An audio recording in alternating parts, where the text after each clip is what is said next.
గౌరవ సభ్యులు తన్నీరు హరీష్ రావు గారు. సార్, ఈరోజు గౌరవ మంత్రి గారు 691 కోట్ల రూపాయల బిల్లులు పెండింగ్లో ఉన్నాయని చెప్పారు. రాష్ట్రంలో మీరు చూస్తే అధ్యక్ష, బడా కాంట్రాక్టర్లకు మాత్రం బిల్లులు వస్తున్నాయి.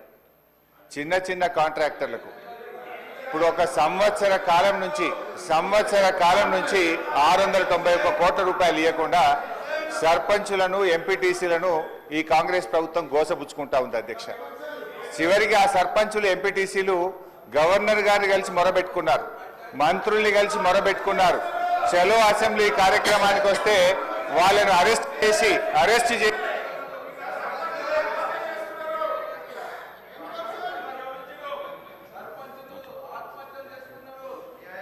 స్పీకర్ సార్, సభను కొంచెం ఆర్డర్లో పెట్టండి.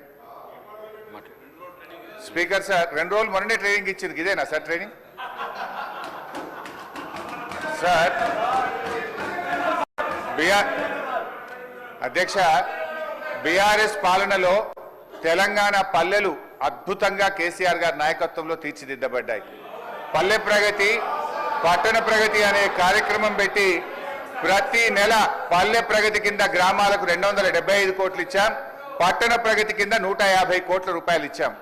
కానీ కాంగ్రెస్ ప్రభుత్వం వచ్చిన తర్వాత ఈ ఏడాది కాలంలో పల్లె ప్రగతి, పట్టణ ప్రగతి కింద 1 రూపాయి కూడా గ్రామ పంచాయతీలకు ఇవ్వకుండా పోవడం వల్ల ఈరోజు ఈ సమస్య వచ్చింది అధ్యక్ష.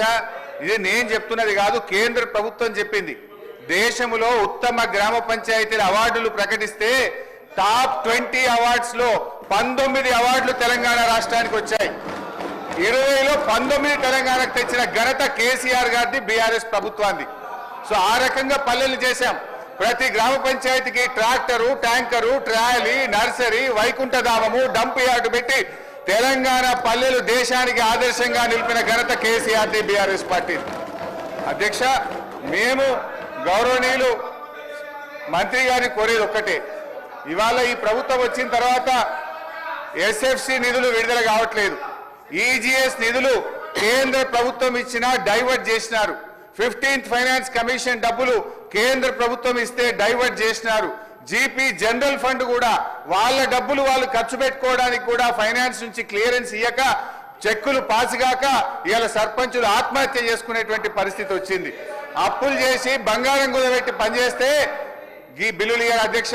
ఒక్క నవంబర్ నెలలో బడా కాంట్రాక్టర్లకు 1200 కోట్లకు పైగా బిల్లులు ఇచ్చారు. ఒక్క నెలలో 1200 కోట్లు బడా కాంట్రాక్టర్లకు ఇస్తారు. ఈ చిన్న కాంట్రాక్టర్లు 5 లక్షలు 10 లక్షలు చేసిన సర్పంచులు, ఎంపీటీసీలు, జెడ్పీటీసీల మీద ఎందుకు పగబట్టి కక్షతో వాళ్ళని ఇబ్బంది పెడుతున్నారని చెప్పి నేను ఈరోజు ప్రభుత్వాన్ని అడుగుతున్నా అధ్యక్ష. ఈరోజు పరిస్థితి ఏమైంది? గ్రామ పంచాయతీలకు రెగ్యులర్ గా ఇవ్వాల్సిన నిధులు ఇవ్వకపోవడం వల్ల చివరికి ఏం దాకా వచ్చిందంటే, అమెరికా దేశం తెలంగాణకు పోతే చికెన్ గున్యా వ్యాధులు వస్తున్నాయి, జాగ్రత్త అని అమెరికా దేశం ఆ దేశ పౌరులను హెచ్చరించే పరిస్థితి ఏర్పడ్డదంటే పల్లెల్ని ఏ రకంగా మీరు నిర్లక్ష్యం చేశారో అర్థమవుతా ఉంది. ఇప్పటికైనా ఇప్పుడు అమెరికా తెలంగాణ పోతే చికెన్ గున్యా వస్తుందని ఆ దేశ పౌరులను హెచ్చరించిందంటే ఇది మన రాష్ట్రానికి అవమానం, ఈ దేశానికి కూడా అవమానం. మీ పాలన ఆ రకంగా ఉన్నది. సో దయచేసి మేము కోరేది ఒక్కటే అధ్యక్ష, వీళ్ళు బిల్లులే కాదు అధ్యక్ష, ఎంపీటీసీలు, సర్పంచులు, జెడ్పీటీసీలు దిగిపోయి 9 నెలలు అయింది, ఇంకా వాళ్ళ జీతాలు కూడా పెండింగ్లు ఉన్నాయి. 1వ తారీఖు జీతం ఇస్తామని చెప్తారు. జెడ్పీ చైర్మన్లకు, జెడ్పీటీసీలకు, ఎంపీటీసీలకు దిగిపోయి 9 నెలలైనా 3 నెలల జీతాలు పెండింగ్ ఉన్నాయి అధ్యక్ష. ఆ జీతాలు ఇయరైతే, పనిచేసిన దానికి బిల్లులు ఇయరైతే, వాళ్ళు మిత్తిలు కట్టలేక, అప్పులు కట్టలేక ఇవాళ చాలా బాధల్లో ఉన్నారు. నేను సూటిగా మంత్రి గారిని అడిగేది ఒక్కటే, దయచేసి త్వరలో ఇస్తాము, తొందరలో ఇస్తాం కాదు అధ్యక్ష, స్పష్టమైన డేట్ చెప్పి గ్రామ పంచాయతీ ఎన్నికలు మీరు పెట్టబోతున్నారు, ఆ లోపు వాళ్ళ బిల్లులన్నీ కూడా క్లియర్ చేయాలని చెప్తా ఉన్నాం. మీ దాంట్లో ఏం చెప్పింది అధ్యక్ష? ఈరోజు ఇది మీ మేనిఫెస్టో, కాంగ్రెస్ పార్టీ మేనిఫెస్టోలో ఏం చెప్పింది అధ్యక్ష?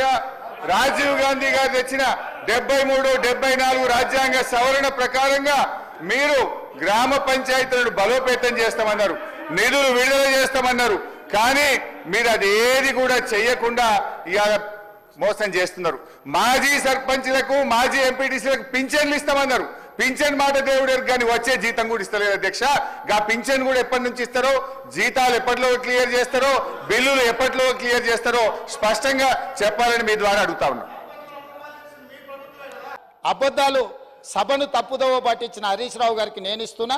అదేవిధంగా వారు మాట్లాడిన అబద్ధాలు అన్నిటిని కూడా రికార్డులను తొలగించి ఆ రికార్డులను సవరించాల్సిందిగా తమరికి విజ్ఞప్తి చేస్తున్నాను అధ్యక్ష. తమరి ద్వారా వారికి రికార్డు నేను ఇవ్వదలుచుకున్నా. ఎందుకంటే ఆ కాగితాలు ఎక్కడున్నాయో మాకేం తెలుసు, మీరేంది అని. అందుకే అధ్యక్ష మా వెంకటరెడ్డి గారు ఒక మాట చెప్పారు, వారికి హాఫ్ నాలెడ్జ్ అని. వారికేమో హాఫ్ నాలెడ్జ్, పెద్దానికేమో ఫుల్ నాలెడ్జ్. ఇక మేము ఏం చేస్తాం అధ్యక్ష? కాబట్టి అందుకే సభలో వాస్తవాలు మాట్లాడితే బాగుంటుంది అధ్యక్ష.